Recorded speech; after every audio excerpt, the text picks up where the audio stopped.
Haven't seen the diversity of sponges here that we have previously. Yeah, we're seeing these the hexactinellids that we zoomed on earlier, one of those, but that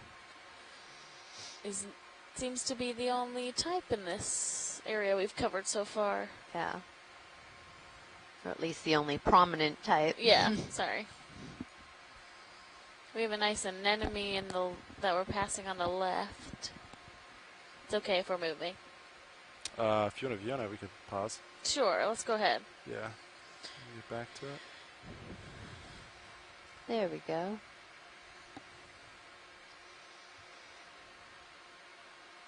Saw a couple of these yesterday. Should have a good amount of time, especially just the 20-meter jump. Yeah, copy that. No, there's a crinoid on that rock over there. Oh yeah, I think it's like the one we collected yesterday. Mm-hmm. Alright, video, you can come on in.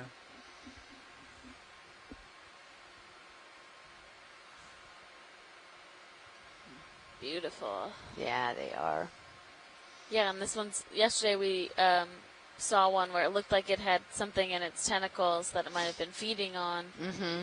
And this one today is really just hanging out, being Just pretty. sitting there, yep. Yeah, it is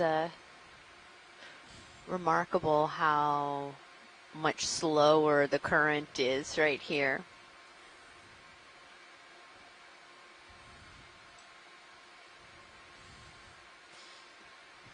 Amy and I were watching some of the highlights yesterday from last year's cruise with Annie, our one of our video engineers, and they saw some really cool predation events over that cruise last year. So now that's like what I think about when we zoom in on some of these. I'm like, ready, go. But we'll see if we get that lucky. Yeah.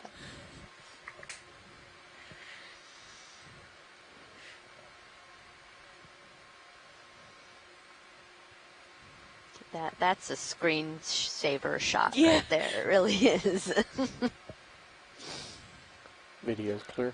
All right, science all happy? Yes. Yeah, thank you. All right. Lights coming With on. that Oh, golden can we color. zoom? Sorry. Yeah. Yep. We're at. On the yellow that's on the bottom The of lower the right. ledge. Yeah, there's some Oh. more. Right I there? think it's Those More have on to the be right. bryozoans? right. I think yeah. they're bryozoans. I left lights on. Yeah. Yeah, leave them on. It's good lighting. Sick video. Let me Oh, get and there's a little chrysogorgid octocoral right Oh, there yeah. too. All right, video. Come on in. You guys have some time. We're Sorry, probably video. about towards the end of that move. Sounds Hold good. that. Well, there is a little bit of sand. Yeah, and I'm just barely getting up to you, so you're good. Ooh. Sorry, Washlades, that dust is going to get in the way. That's okay. Oh, wait. Well, I've seen a bunch of it Some ahead as well. on the bottom. So as we're moving along, if we find a better place, we can, slow down and take a closer look, because I have seen it as Alright, we've been sounds good. moving across the seafloor. Yeah, that is one Straight thing ahead about is a little not patch. having much of a current is when some of the sediment does get stirred up, then it tends to kind of stick around for a little while. Yeah. Copy. Is that one right there? Yep, Yes. I think it is. Video, you want to snap it real quick?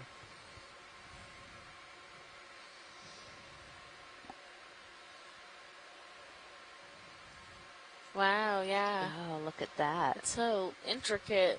It really is. And so some of that kind of clear is probably a little bit of the dead remnants of it. Partial? Yeah, hold that. All right, you can come back in.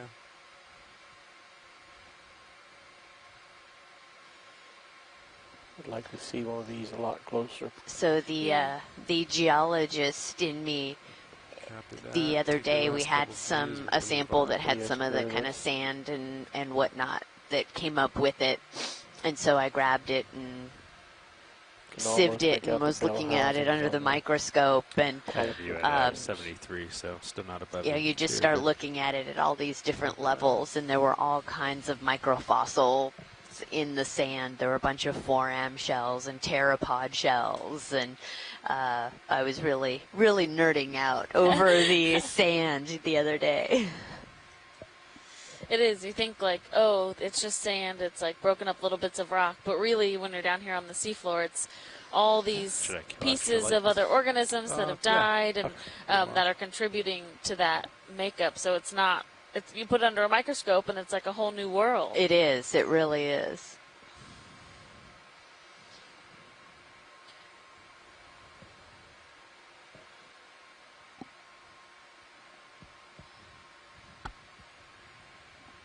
Following you up a little bit.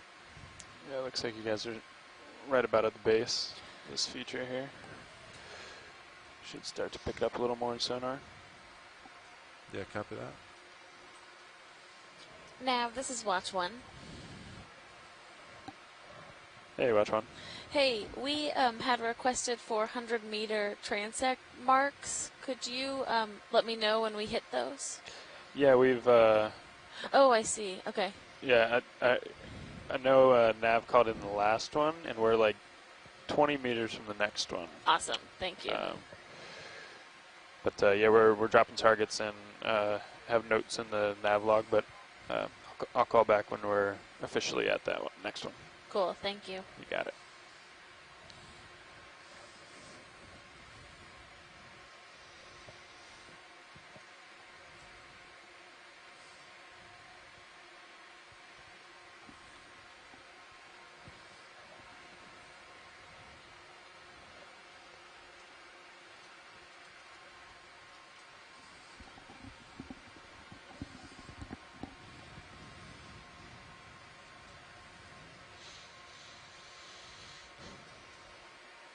Ready for another move, maybe? Do another short one if you want, or yeah, ship stopped. looks pretty clear out and definitely stopped and settled out. So, and I got you at 54. So let's see. Yeah, I Yeah, better I'd get say another. let's get another one in, and then by the time you turn your head back around, maybe you'll start to feel it. Sounds good. That sounds good to you guys. You want to do another 20 meter? Yeah. Okay. On the way.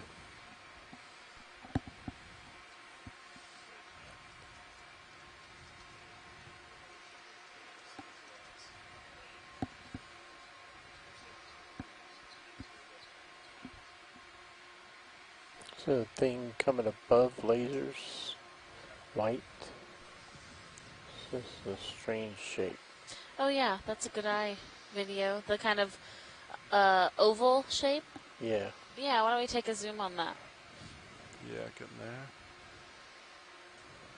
Go ahead, Bridge. Getting a bit out there, but I think you're still good. Copy that. I'll keep my back to you. I'll come down just a little bit. All right, video, you want to go for zoom? Oh, are we looking at a different sponge? Yeah, I think so. It is an interesting shape. It is. Maybe a demo sponge. Looks like it has a coating too of kind of like detritus, so you see that more often with dead sponges, but I'm not sure whether this is dead or alive. Still a hexactinellid. Sorry, not a demo sponge. Says Tara Luke. Thanks, Tara. All right, watch leads. Happy with that? Yes, thank you. All right. Oh, is that a little bamboo coral down in the lower Yeah, left? looks like it. Yeah, as we're starting to head up this slope, we are seeing a bit more above the white of the straight rubble. Yeah. end of the live plexarids. Yeah. Compared to the very base of this. Just above lasers. Yeah, they really seem to like that rubble bottom, don't they? Yeah.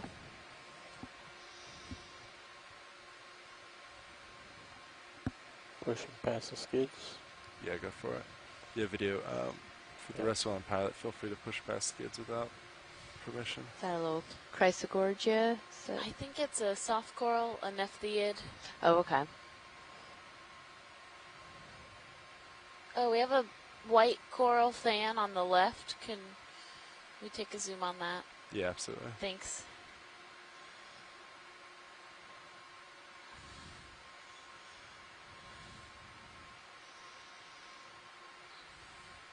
Yeah, there's a couple things there. Yeah.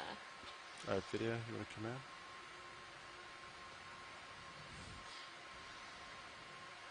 So this looks like a type of an octocoral in the family Paragorgidae. So we saw Paragorgia yesterday that was like red and pink.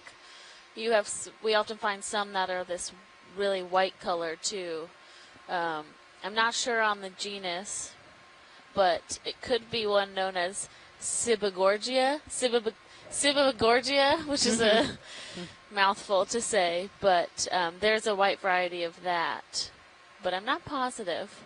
But they have that same type of like kind of bubblegum texture to them when the polyps are pulled in, which I think there's one just to the right of our video when we have a chance to pan over there that has its polyps retracted.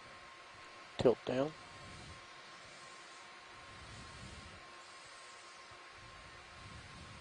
Ready for full screen?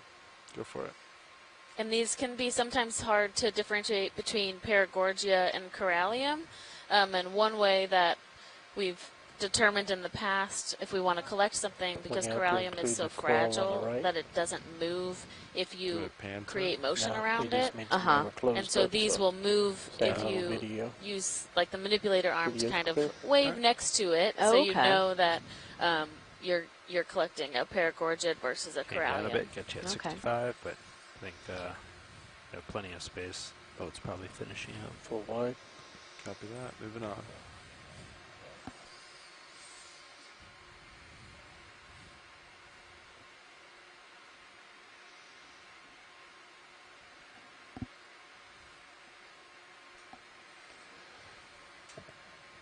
Co-pilot, could I have permission to mess with your sonar? Sure. Thank you. Permission granted.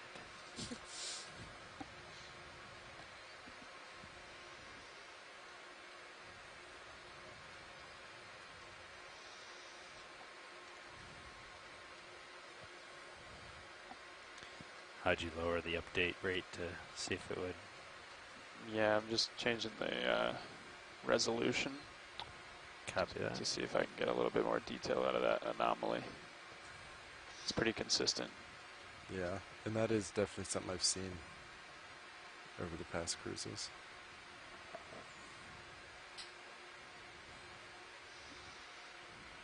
I think we just kind of dismissed it as something on the frame or some sort of reflection or something.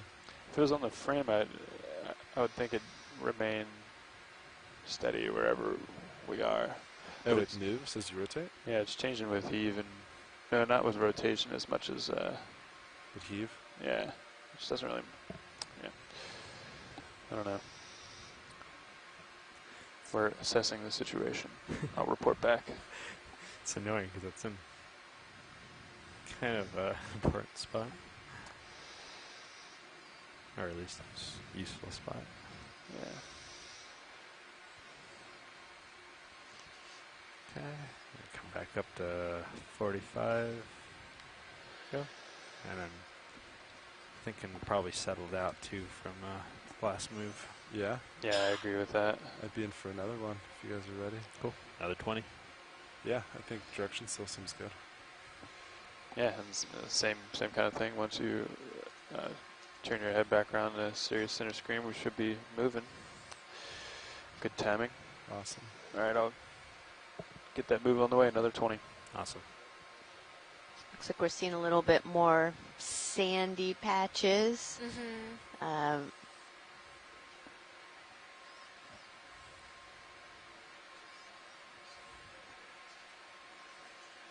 Another one of those. Ooh, who's that? Can we zoom in on that little crab that has a sponge on his back? Yeah, I think we can do that. All right, video. I think we'll actually have plenty of space even with the move. Look at this guy. We saw one the other day as well, but it was a little smaller, I think. Yeah, I think so too. Look at this guy. He's going to crawl on over. That crinoid's like, I don't think so. What was that, co-pilot? I guess that's one good thing about the shorter hops. Oh, there it goes. Swimming crinoid. Follow crinoid. There we go. Ooh. Oh my gosh, please settle on top of, oh, dang it. Oh. Oh, that's awesome. Alrighty. Tony, for your slant range, here's marker. He's just So gonna. even if we went 20. Copy. You know. Can you crawl this way, buddy? Yeah, because it's. Lasers are off. I only see 4 legs. I was thinking that too. I was like, it seems strangely like it's missing some legs.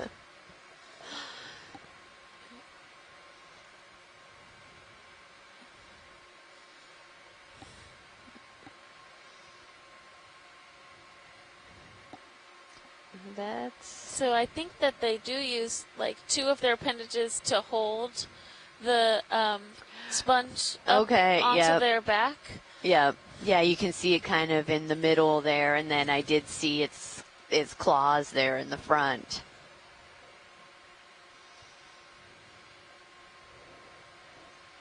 Oh yeah, so both Kevin Cosat and Cheryl Morrison confirmed that the 5th pair of legs are reduced to hold the sponge on. And Kevin said that he thinks it's an Anamurin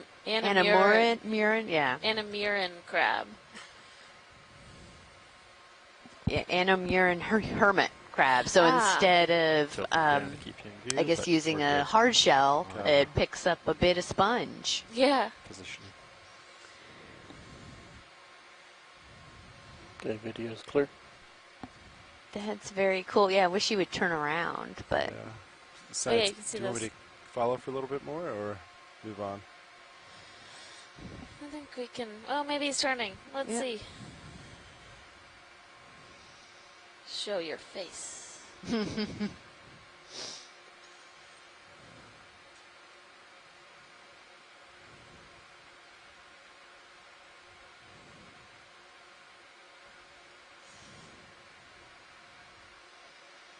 You can see the claws at least now. Yeah. Oh. Yeah, Cheryl Morrison says it's a good strategy to carry a bunch of spicules on his back for protection, which is definitely true. Yeah. Those are very spiky and likely not going to be approached by fish or other predators. Thanks, video. He doesn't look like he's going to give us a front view today. All right. He can really get moving, though. Ooh, up, yeah. Starting to turn. He is. I think you're still good. Ooh, there we can see go. his face. Won't have caught up to you, so. Oof. He's just not wanting to cooperate. All right, watch leads. Thanks. Yeah, we're good. thank you. Sorry. No, you're good. Another little hermit crab right there. That's just while we're here. Very different size claws on that little no hermit crab. kidding. Video's clear. Copy, you can come wide, and we'll keep All moving right. on. Thank you, guys. No problem. Video That's swapping fun. out. Copy that. Thanks, video. Well, look, and there's kind of a top of a little bit of ridge, which is. Oh, yeah. It's over here.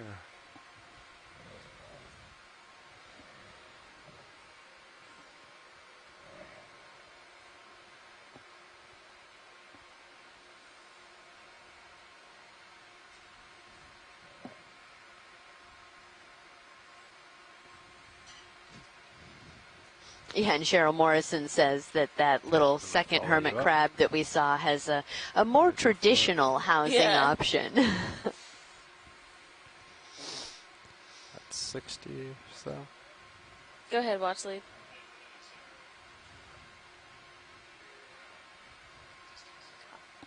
Great, thank you. It kind of levels out.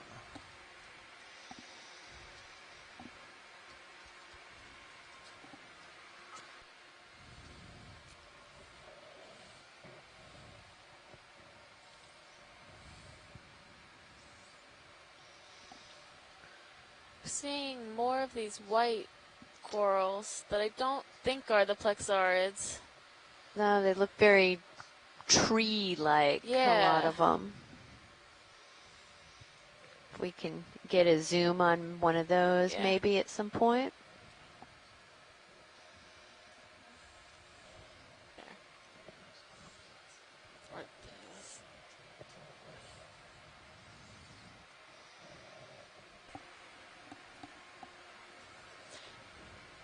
Pilot, do you think we could get a zoom on the little clump of white corals that was to the left?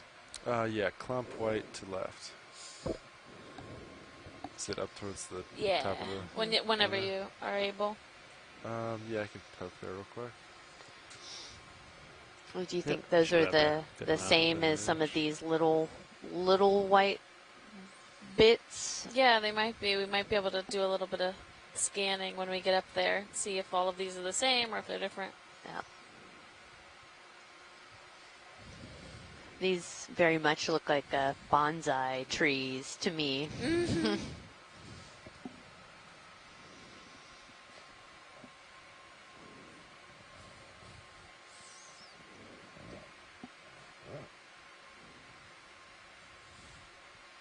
All right, video, do you want to come in partial? Yep. That's good. Hold that. Yeah, it's more of these paragorgids. Yep. Which is cool. I definitely have not seen like this density. Even they're relatively small, but there's a good number of them right here. Yeah. Yeah, I've been switching it on and off as we go. One of those stocked crinoids, it looks like, right below us there. Whenever we come in Alright, for video, you want to come something, on? I turn it on. Alrighty. So that's still partial. Copy Yeah, that. most of the polyps are retracted.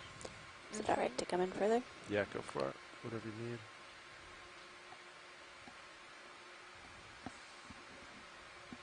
Yes, you can see that real knobby Yeah. texture to the skeleton. Their skeletons are interesting too. They're very like spongy. Mm-hmm. When you cut open a paragorgid and you look at the skeletal structure, it's much different than any other type of octocoral.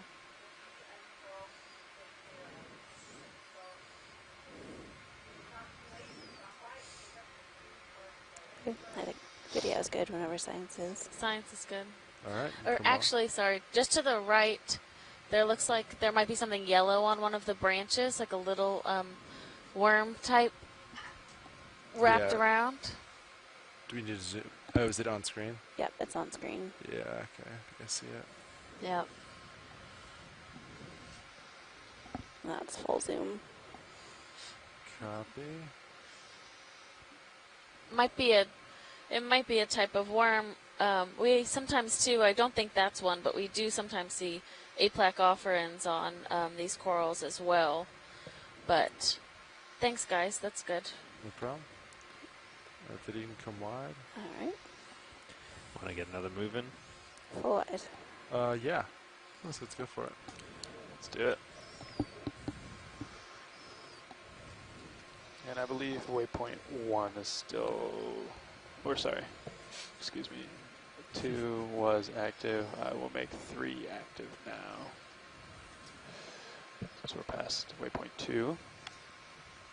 Yeah. How's west still looking to you guys in sonar? Still looks right Clear. upslope. Good to you? Okay. Another 20? Yeah, let's go for it. Okay. On the way. Could even possibly do 30 if you wanted to do a bigger jump, but Actually, yeah, slope did decrease. I'd be happy with 30. 30 It's out. a little swimming, not a little jelly. Oh yeah.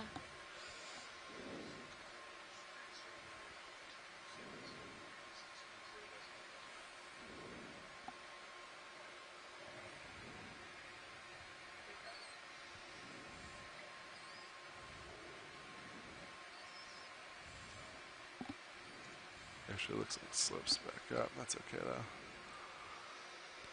yeah, Sonar you're looks pretty good. Yeah, you're pretty far out. So I think once we start moving, unless we see something, then we'll probably have to. So we have a great Facebook question that Adrian just sent us. that Wonder-Stricken Leo on Facebook has asked us how you would age or figure out how old one of these coral mounds is.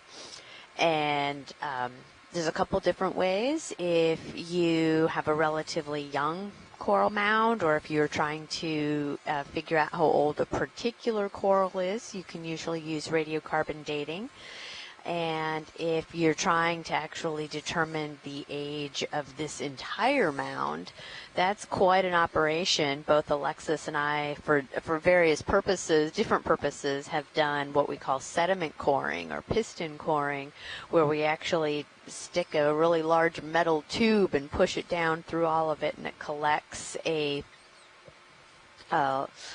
core of the material. And in a mound like this, I would expect to see a lot of kind of layering of this, this rubble and the coral material and sand and build up.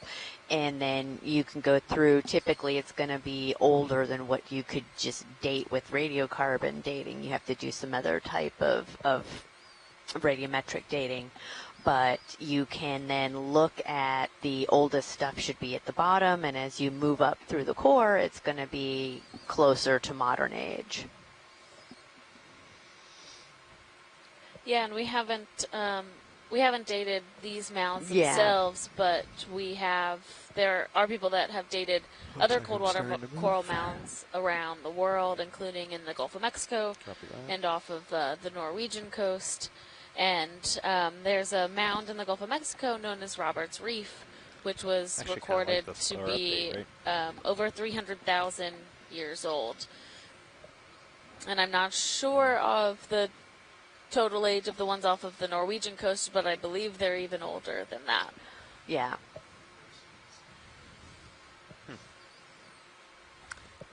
Oh, interesting. There's a sea star just about to go off, bottom left. Ooh. I think. Copy that. Yeah, good eye video. Is that a standby? You see it.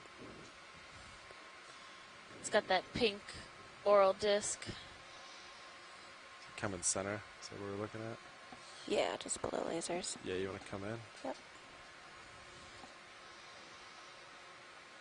Oh, very strange. Oh. Ooh. Wow. There's so much texture on the top of that. Yeah.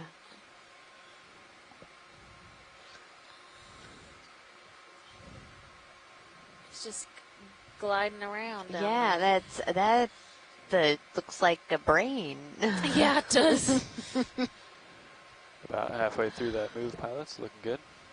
Sounds good. Still have you at 35, so I'll Oh, Kevin Kosa, it looks like it just had a big breakfast, which is, that might be why it is so, has so much lumpy. dimension, yeah, to the disc part of that ophoroid. Yeah. Is it alright to take more zoom? Yeah, go for a video. Awesome. Okay, panning down.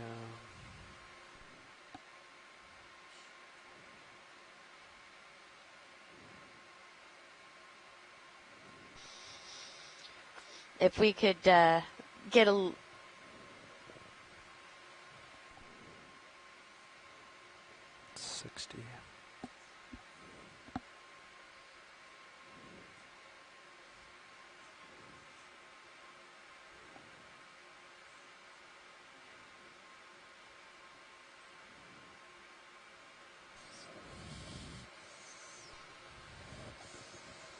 Getting some great footage of this brittle star going along the seafloor.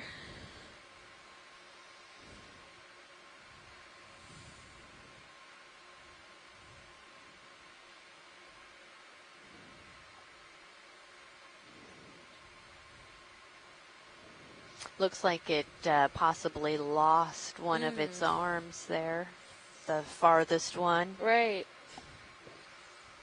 And they are able to regrow those, but it looks like that must have been pretty recent, because normally you would just see a very skinny segment of the arm coming out. Yep. Oh, Someone. Hey, this is Chris Ma. There he is, Chris Ma. Good morning. Gotcha. Good morning. How are you folks today? Good. How are you? Good. It's a lovely Tuesday in Washington, D.C. And you have this very bizarre-looking brittle star. The only thing that, assuming that is actually a brittle star, not some weird thing that I'm completely missing, the only brittle star I know that looks even vaguely like this is something called Ophiomixa. Okay. And the thing is that every time I see them, so Ophiomixa has a really soft disc surface, and usually when I see them preserved, they're deflated and kind of, they're sort of flappy looking, and, you know, they look like a deflated bag.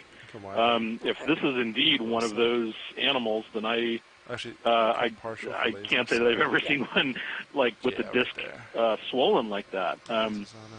This is a fairly sizable animal too, isn't it? Yeah, it looks like it's a little less than 10 centimeters across. Swinging probably. Wow. Copy that.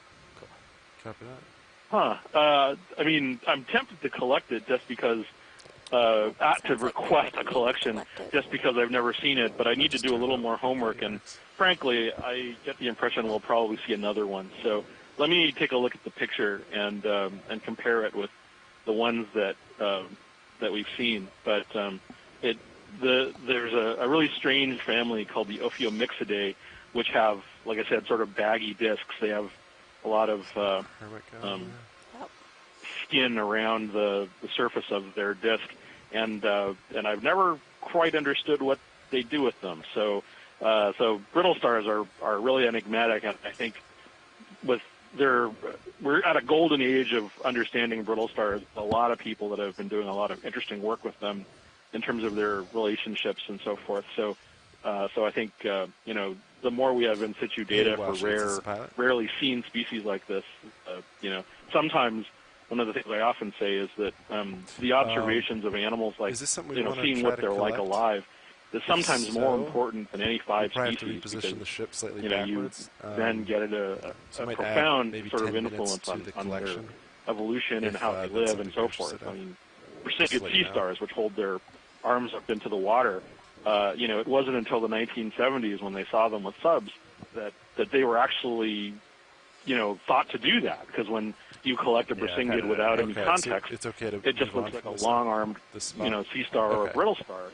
And it was thought that they dragged their arms along the bottom, trying to catch food. So I got you at 90, but the swing is that was very stopped, interesting. So Thank you. That's a good Tuesday.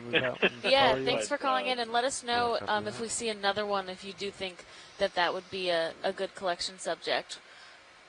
Yeah, I'm sorely tempted. So thank you. I'll get back to you guys, and I'll talk to you again later today. Sounds good. Thanks. Great. Thanks. But whatever. Yeah. Bye.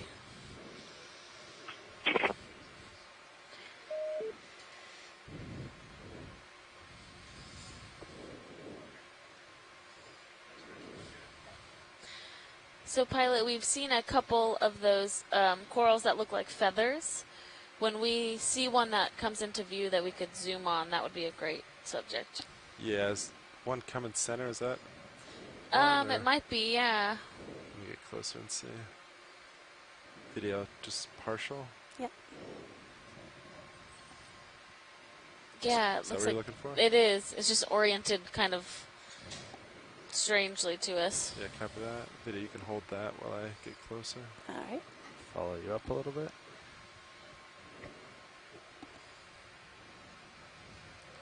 70.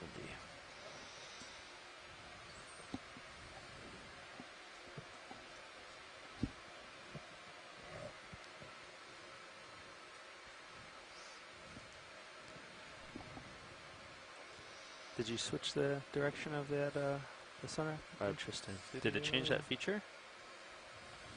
It's start to come in. So that's it now.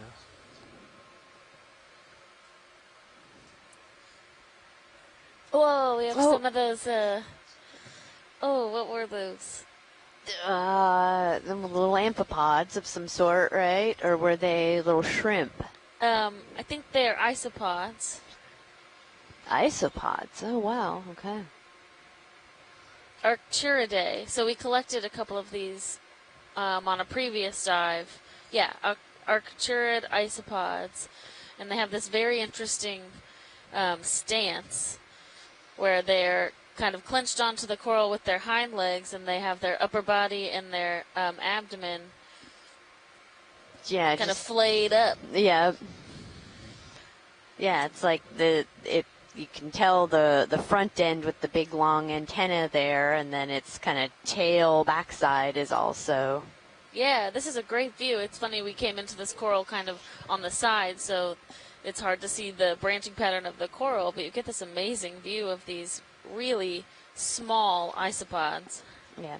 And was it on the same type of coral that we saw them it was when not. we collected them? It was a different type of primnoid. So this is a primnoid octocoral, likely Plumarella or Caligorgia, and that was a different type of primnoid. Okay. So similar family, but different species, even genus. But these, I just think they're so fun. So they are. See the little cilia on the arms when they're in focus. Oh, yeah, yeah. So the arms and the antenna have some cilia, like these, really fine hair-like structures, probably to be able to sense movement in the water. Yeah, and it was interesting. We tried, when we did collect them before, we started by trying to section sample them because we thought that maybe they would come off when we sampled the entire coral. And we had our section sampler on full force, and these small isopods did not detach from the coral. I know. Maybe. Yeah, so if you look at that, what looks to be the tail, it's, come up a little bit. Pulsating, and seems like it's their breathing apparatus. Yeah, I don't know. I don't know how Actually, these I'd be curious. I came up a little bit, and I wonder if it'll change position. I'll come up a bit more, then keep an eye on it when if it's underwater, would they be considered a siphon instead of a breathe? Nope. Not really, huh? Huh. And that one, the farther one, looks like it's eating something.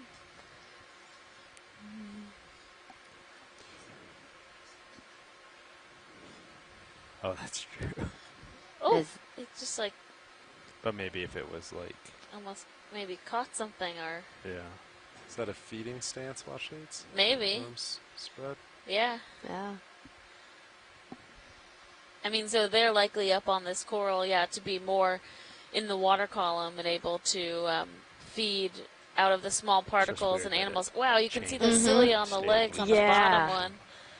Oh, on both of them. Yeah.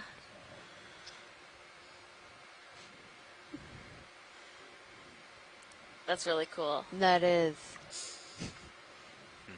Interesting. All right, watch shades. Anything else specific on this one?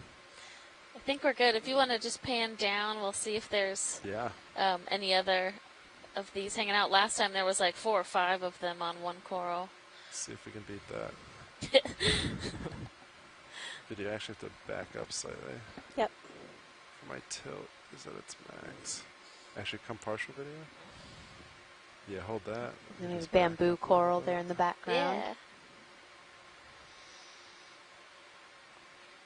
Looks like just those two hanging out. Yeah. Yeah, I think that's all that there is. That's still really cool. Thanks. Yeah. No problem. Well, I think that's great video to go along with the specimen that we collected because we didn't see that behavior type when we collected them initially. So to have that video footage of them feeding, appeared to be actively feeding in conjunction with the sample, I think is really valuable. Yeah.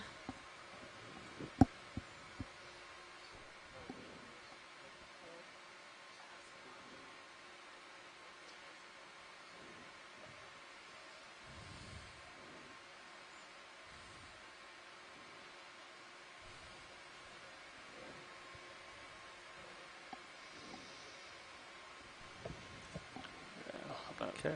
I'll follow you up a little bit. Yeah, copy that. To come up as well. That also, I mean, that could be real if you change your head. 50. Yeah, you want to change your head real quick? Okay. I'll try to go maybe starboard. See if it swings over.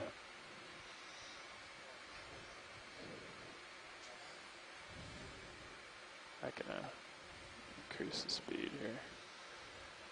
So we started this dive at about 870 meters depth, and we're currently the other thing went away at about 820 meters. So we're working our way up this feature, this mound that was mapped on the previous expedition out here on the central area of the Blake Plateau.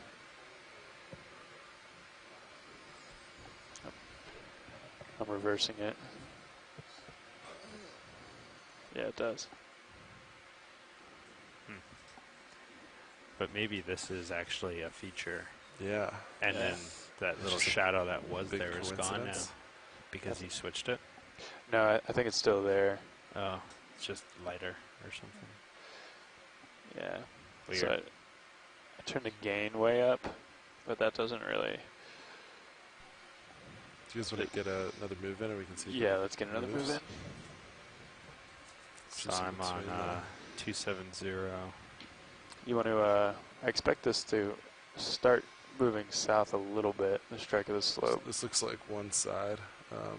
Okay. It kind of falls off right there. So you want to maybe... You can cheat one way, south if you want. Cheat south a little, maybe 255 or something like that. Yeah, you can kind of see Adrian the ridge. Copeland has provided us with another question from we can do another one, Facebook 270. by Deanna Lindloff. Okay. And 20 meters. They ask, is the white coral, is the white coloring normal for the Lophelia pertusa coral? Put me a little bit and to the for ridge. live Lophelia, the corals are actually white, so the tissue is translucent and the skeleton is white. And some of that is because these corals don't have the photosynthetic algal symbionts that the shallow water corals do, which gives those corals a lot more color within their tissue. Turn your gain back and so Lophelia is actually really healthy and Copy happy when you see those white corals versus when you see a bleached coral reef in shallow water. Other way too, but I don't. I haven't been able to see that on the counterclockwise rotation, only on the clockwise. Oh, there you go. There you go. Good. That's good, at least. I mean, yeah. You know, it's symmetric. Yeah. Okay, I'll turn your gain back down. That's way too high. It's a pretty good sized mound of rubble there. Looked like probably at one point a fairly decent sized piece of coral. Yeah. Looks like a bamboo coral that was maybe toppled over a little bit. Yep. But I don't quite understand. So we're not dealing with much of a current today, but likely these currents change, and at some point there is high current, which will not only drive this skeletal material down the mound, but also kind of knock over some of these larger chunks or some of the bigger fan corals. Yeah. Yeah, but it's good to get it. Yeah, so as we were seeing on some of our other sites, if we needed to, sure. If we wanted to focus on a feature. So we saw these, beautiful large bamboo corals, but they were on a harder substrate where it was getting to be a little more rocky. They need to have the high currents, but they need to be able to be attached to something where they're not going to just get carried away in the current. Yeah. Oh, there's a big chunk of or it just feels very dense right here. Yeah, not a lot of some sponges. It's that kind of.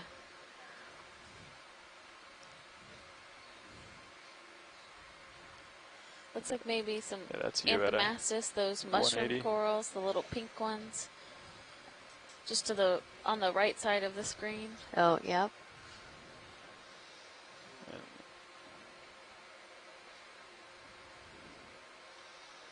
I think we can do less than that too, and focus up on one particular thing if we wanted to. Oh, interesting. Yeah. Okay. Oh, that's kind of cool. And then you can turn the We have another topic that came up in our chat Yeah, how come we don't normally run with Laura just 180? Anthony, sorry Laura, I don't know your affiliation off the top of my head, but yeah. brought up.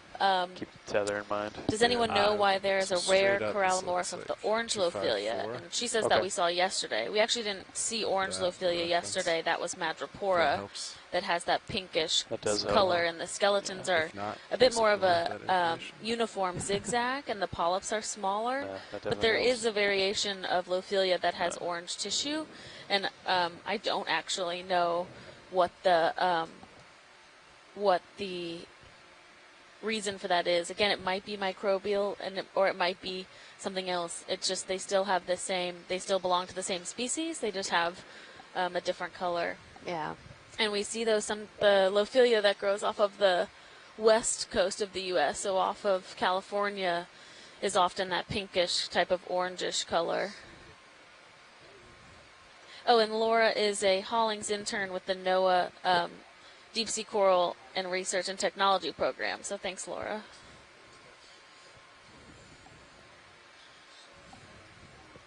Right where lasers are right now, there's something moving. So back. Right below lasers. Yeah, you want to come in? Oh, yeah. Wow, Annie, great eyes. Yeah, hold that. I don't even see what we're looking at. So the white that's coming up from under the rubble, I think is a ophoroid that has its body underneath. Oh. And its arms kind of sticking up, possibly Annie, if you want to come in like a feeding behavior. Yeah, that's great. Copy bridge. You're just starting to go off my starboard, but I could come around since the move just finished and we've got a good amount of distance. So I can push back after this. Okay. And Cheryl Morrison says that they also see that orange morph of Lophilia in the northeast Atlantic and on one of the oil rigs in the Gulf of Mexico. It's been observed too. So. Oh, interesting. Ooh, that's cool. It's waving its arms around. I wonder if it's, you can start to see the underside of its central disc there. So ophoroids are interesting because we find them in the deep sea often, but when we approach certain species, they seem to move around a lot, which indicates that they likely have photoreceptors in their arms. So they are able to sense light, not necessarily see, but they can sense the certain wavelengths of light. Wow, that's cool. That is cool. It doesn't. The other one we saw. Become partial. Just about to leave. As center disc was that really bright color, and I mean that one we're looking at upside down, but. I don't think it's upside down. I do think that ophoroid was right side up. Oh, really? Yeah. Thanks. So it didn't have that same. No, yeah. So it would be a different type. Sounds but good. we haven't seen a lot of those white ones like that. Should be settling out pretty quick. So. Yeah, copy that. So co-pilot on something like that, you can also not only use your altimeter to tell how low you are, like you. Just to give him a little more tether, you probably could have come down just a touch because you feel pretty good about this slant range being almost the same as your altitude. Okay, gotcha. Yeah, I don't think in this case it wasn't so much the range, it was more losing them off the side, but yeah.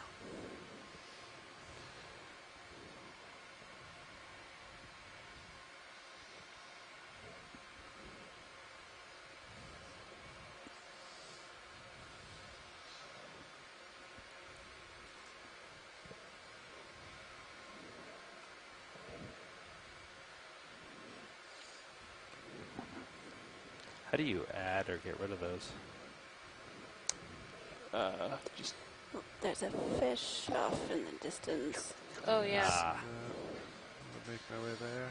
No, they're pretty useful. Oh, is that what do we got there?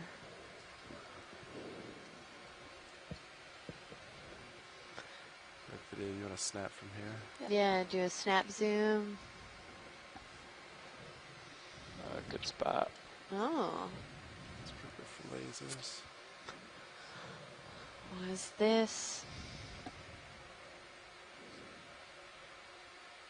take a little more if you want video, and I'll try to track it.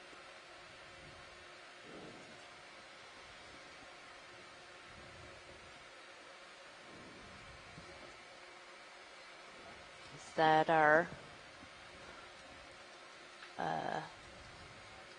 gray hake, maybe?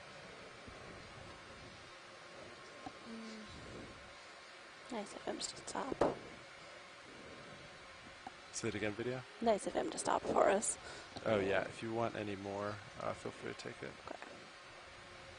So we should always stop there.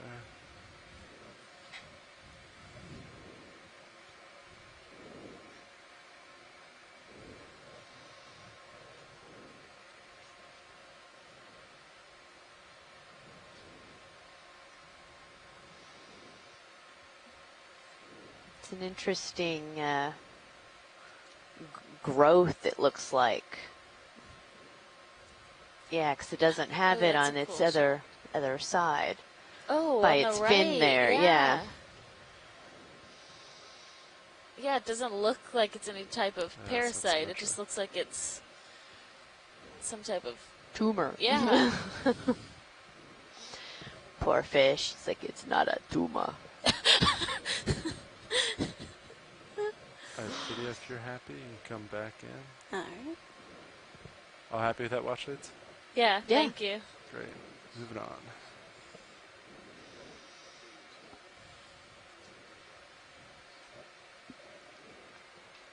Pilot, be advised, I ranged your sonar down to 30 meters. Copy, 30. 30.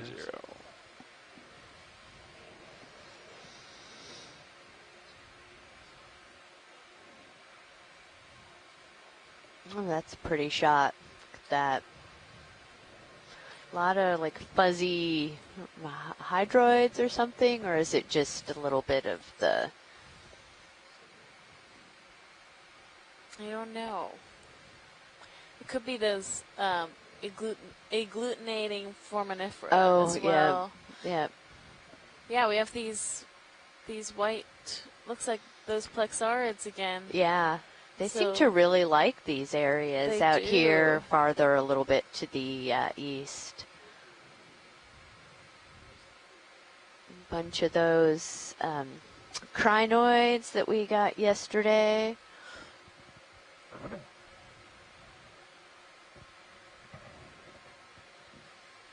So we have a number of our shore-based scientists in our chat today, and we'll take some time as we go along to just give people's names and their affiliations so that our general public knows who's contributing to a lot of this exploration outside of just Amy and I here.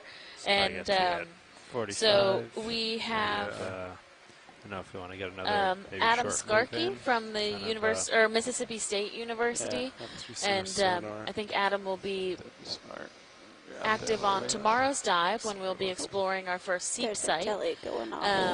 We have Cheryl Morrison with us from USGS or the U.S. Geological Survey.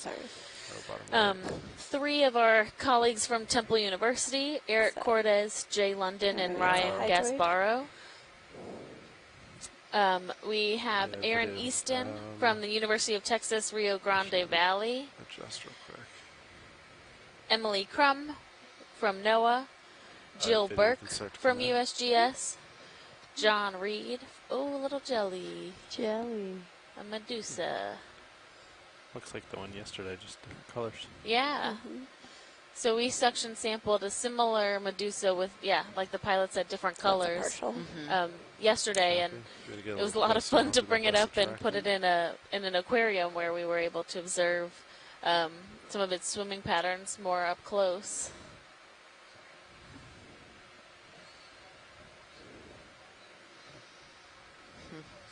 Wow.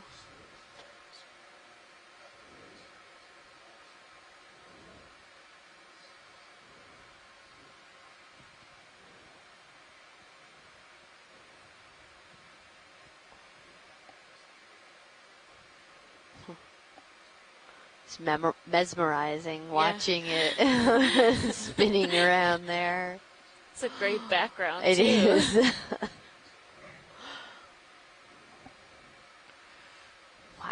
at all of those white coral. Yeah.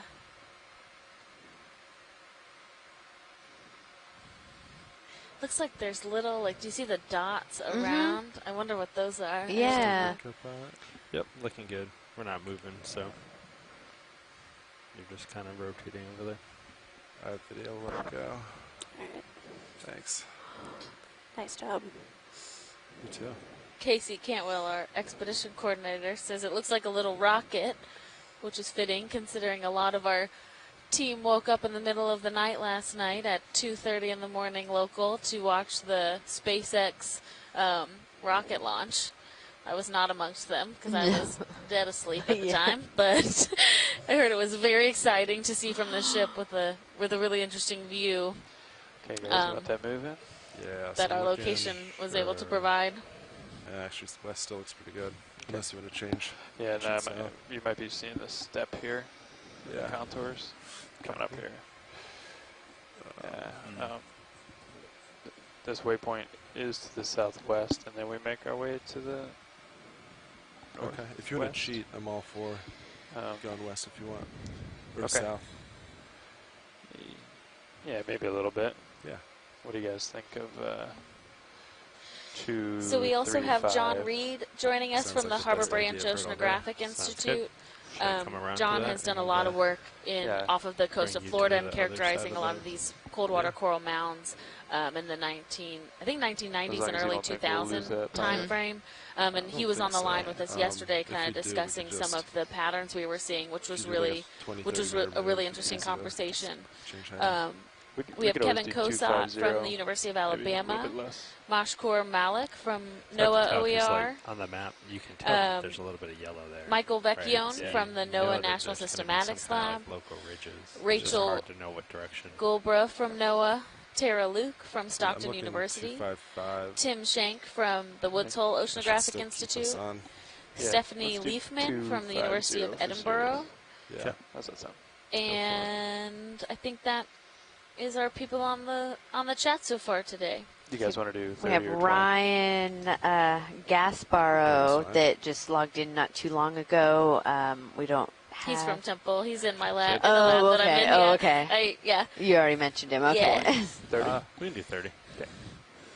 Yeah, so my name is Alexis Weinig, and I am If I get too close a to it, PhD candidate at Temple University, and I am here helping out as the biology science lead for this cruise. And I am Amy Wagner from California State University, Sacramento, and I'm here helping out as the geology science lead.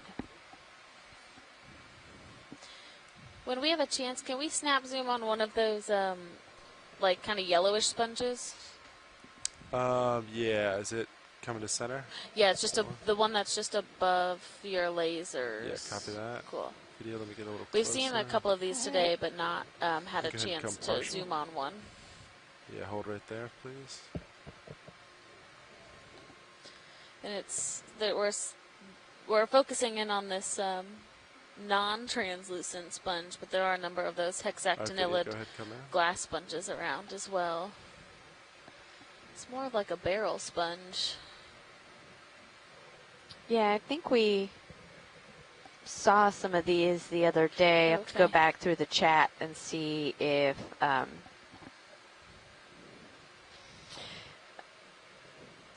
we have some information.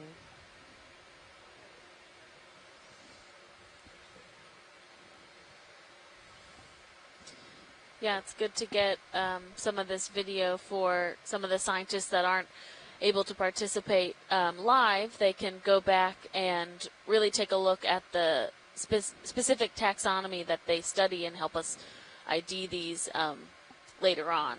We're not able to collect every type of specimen that we see, considering there's such a plethora of different organisms, but we are able to collect all this really amazing footage. Video's clear. All right, science, you happy with that? Yes, thank you. All right, you can come on.